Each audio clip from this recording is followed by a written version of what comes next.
Hello everyone, आज है 5 मार्च और आज इस वीडियो में हम बात करेंगे जोमेटो के बारे में। 53 रुपीज़ का ये शेयर है और तेजी और गिरावट दोनों ही यहाँ पर देखने को मिली है पिछले कुछ महीनों में। और इस वीडियो में हम बातचीत भी करेंगे कि जोमेटो का शेयर 53 रुपीज़ पे ट्रेड कर रहा है तो खरीदारी के मौके बन भी रहे हैं कि नहीं, और बनेंगे तो कहां पर बनेंगे।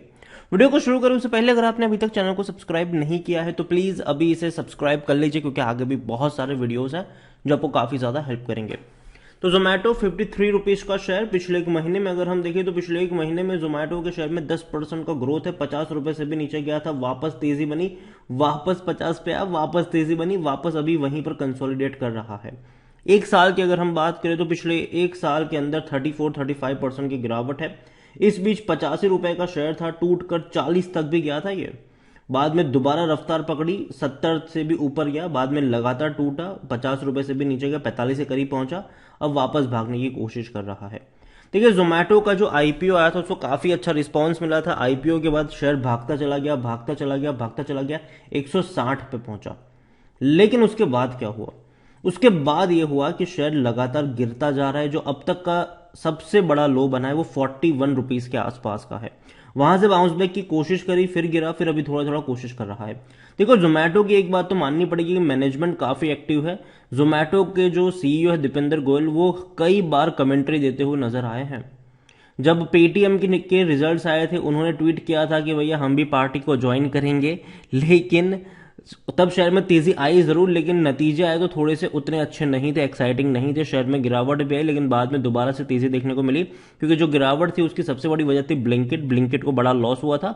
जोमेटो फिर भी EBITDA पॉजिटिव था, लेकिन अभी एक्सपेक्टेशन यह है और मैनेजमेंट ने कहा भी है कि बहुत जल्दी कंपनी पॉजिटिव में हो जाएगी। और काफी बड़ा स्टेप इन्होंने जो लिया है वो ये है कि कई सारी सिटीज में इन्होंने अपने ऑपरेशंस बंद किए हैं, उन सिटीज में जहां पर डिमांड उतनी ज्यादा नहीं है, जो कि अगेन एक बहुत अच्छी बात है कि वहां पे ज्यादा पैसा बर्न करने का कोई फायदा नहीं है। अगर वहां पे डिमांड नहीं है तो उससे बेटर है कि जहां पे डिमांड है उसी को ज्यादा फोकस किया जाए। कंपनी के वॉल्यूम बहुत ज्यादा क्वांटिटी में देखने को मिले हैं। 3,70,00,000 के आसपास के वॉल्यूम एनएससी में है और बीएससी में भी 67 लाख से भी ज्यादा के वॉल्यूम्स हैं। यहां पर देखें तो लार्ज कैप कंपनी है, 46,000 करोड़ से भी ज्यादा का इसका मार्केट, यहाँ पे कंपनी लॉस में है। लास्ट क्वार्टर में जो दिसंबर था उसमें 345 करोड़ का लॉस हुआ था इन्हें, और इसमें सबसे ज्यादा कंट्रीब्यूट किसी ने किया था इस लॉस में, तो वो ब्लिंकिट था। लेकिन ब्लिंकिट में भी चीजें बेहतर हो सकती है आने वाले दौर में। देखिए, ब्लिंकिट डेफिनेटली एक ग्रोसरी प्लेटफॉर्म है जो आपको भैया घर पे ग्रोसरीज डिलीवर करता है। लेकिन खबर यह भी आ रही है कि ब्लिंकिट भी भैया अर्बन क्लैब जैसा जैसा जो पूरा का पूरा सिस्टम शुरू करे, जहां पर आप जो होम सर्विसेज भी ले सकते हो, जैसे कि किचन की अप्लायंसेस की बात करें या फिर बाकी चीज़ों की बात करें जो अर्बन क्लैब प्रोवाइड करवाता है, वैसे ही वहां पर भी आपको देखने को मिलेगी ब्लिंकिट में। हालांकि देखते हैं कि क्या होता है इनका आने वाले दौर में। और अगेन, अगर ये करेंगे भी तो ऐसा ना होना चाहिए कि भैया पैसा वहां पर भी वो बर्न करते नजर आए। प्रॉफिटेबल बिजनेस बनाना चाहिए, और अगर ऐसा नहीं होगा तो अगेन एक कहते हैं कि चीज़ें बेहतर नहीं होगी इनके लिए। जोमेटो को देखा जाए तो भैया यहाँ पर प्रमोटर कोई बड़े हैं नहीं। इन्फो एज जो भैया हम कहते हैं इसको naukri.com, इनके पास होल्डिंग है 13.97% की। इन्फो एज यहाँ पर एक अर्ली इन्वेस्टर के तौर पर था जिनके पास बहुत बड़ी क्वांटिटी शुरुआत में, और जब आईपीओ आया था तो इन्फो एज ने अपनी कुछ क्वांटिटी डाइल्यूट भी करी थी। ठीक है, तो काफ़ी बड़ा पैसा उन्होंने तब बनाया भी था। जोमेटो के बारे में अगर हम देखें तो कंपनी के वॉल्यूम तो अच्छे, according to Moneycontrol user 17% लोग कह रहे हैं कि बेचो, 83% लोग कह रहे हैं खरीदारी करो। कंपनी में अगर हम देखें तो रेवेन्यू में बहुत बड़ी तेजी आई है। 2022 में 3,600 करोड़ का रेवेन्यू था, लेकिन अभी ये और ज़्यादा बढ़ेंगे, क्योंकि लास्ट क्वार्टर में ही 1,901 से 2,000 करोड़ का रेवेन्यू रहा है। मतलब 7,500 से 8,000 करोड़ के रेवेन्यू कंपनी आपको फाइनेंशियल 2023 में दिखाएगा, जो कि बहुत बड़ा जंप है ये। प्रॉफिट अभी भी नहीं है, और फाइनेंशियल 2023 में भी प्रॉफिट नहीं होगा। शुरुआती तीनों क्वार्टर्स में लॉस हुए हैं, चौथे क्वार्टर्स में भी लॉस होने वाला है इनको। EBITDA पॉजिटिव हो सकते हैं लेकिन लॉस रहेगा इनको। और जो अच्छी शुरुआत होगी वो फाइनेंशियल ईयर 2024 से होगी इनकी, मतलब 2 क्वार्टर बाद से होगी, जो कि एक अच्छा साइन हो सकता है। और कई सारे ब्रोकरेज हाउस से काफ़ी पॉजिटिव कमेंट्री भी है जोमेटो को लेकर। अगर आप जोमेटो में देखने की कोशिश करें तो एमकी ग्लोबल की खरीदारी की सलाह है, 90 रुपए का टारगेट है, काफ़ी अच्छा टारगेट है ये। और कंपनी में अगर हम देखें तो कंपनी में सबसे पहले इनका जो पी रेशियो वो नेगेटिव में है, 76% एनालिस्ट कहते हैं खरीदारी करो। परफॉर्मेंस कुछ खास अच्छा नहीं था इनका, वैल्यूएशन भी थोड़ा सा ओवर वैल्यूड था, ग्रोथ भी देखे तो कुछ खास अच्छी नहीं रही फाइनेंशियल ग्रोथ की अगर हम बात करें तो। प्रमोटर के पास कुछ भी नहीं है, कोई कोई ऐसा प्रमोटर है ही नहीं।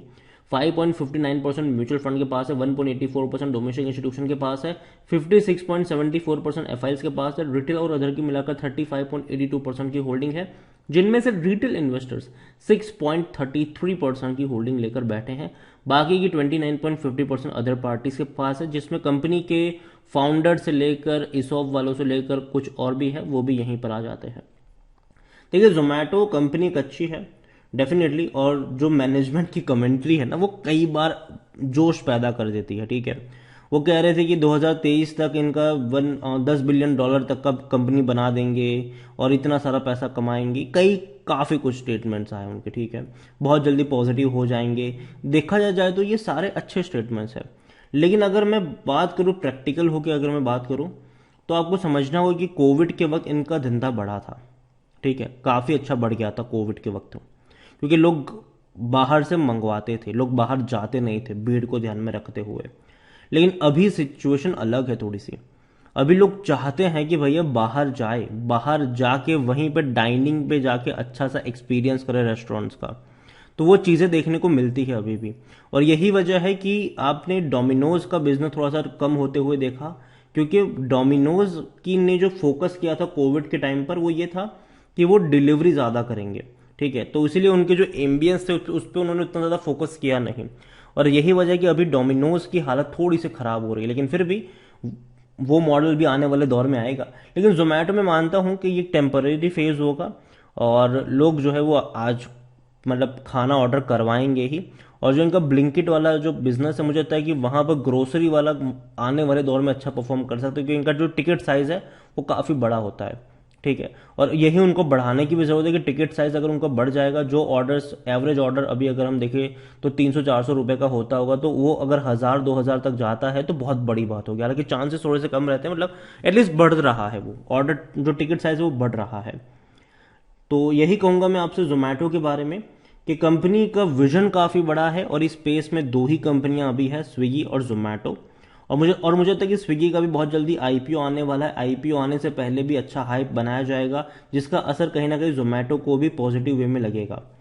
तो जोमेटो खरीदारी करिए, बने रहिए। लेकिन जहां तक बात है फ्रेश बाइंग की, मुझे लगता है कि अभी भी शायद 50 रुपए के नीचे जा सकता है ये शेयर, और वहां पर आपकी नज़र होनी चाहिए। वहां पर अच्छे खासे मौके जरूर बनेंगे। रिस्की जरूर है ये कंपनी, लेकिन डेफिनेटली अगर आप रिस्क लेना चाहते हो, अगर आपको रिस्क लेना पसंद है तो ले भी सकते हो वहां पर। कुछ और स्टार्टअप्स भी हैं, जैसे कि पीबी फिनटेक है, जिसको हम पॉलिसी बाजार कहते हैं। 6% की बड़ी रफ्तार इसने दिखाई थी फ्राइडे को, 600 रुपए के आसपास ट्रेड कर रहा है। पेटीएम 626 रुपए का शेयर है, काफ़ी अच्छी रफ्तार दिखाई थी इसने भी। नायका भी बहुत अच्छा अभी परफॉर्म कर रहा है पिछले कुछ दिनों में, 150 पर है ये। और अगर आप चाहते हैं कि मैं इनके ऊपर भी डिटेल वीडियो बनाऊं, तो जिस किसी कंपनी के ऊपर आप वीडियो चाहते हैं उसका नाम कमेंट में लिखें, जिसकी सबसे ज़्यादा कमेंट आएगी अगला वीडियो उसी के ऊपर होगा। वीडियो को यहीं पे एंड करूंगा। पसंद आए हो तो लाइक करो, शेयर करो। चैनल अगर पहली बार है तो प्लीज़ सब्सक्राइब करें, और जोमेटो के बारे में क्या सोचते हैं वो भी आप मुझे कमेंट में लिख कर बता सकते हैं। Thank you.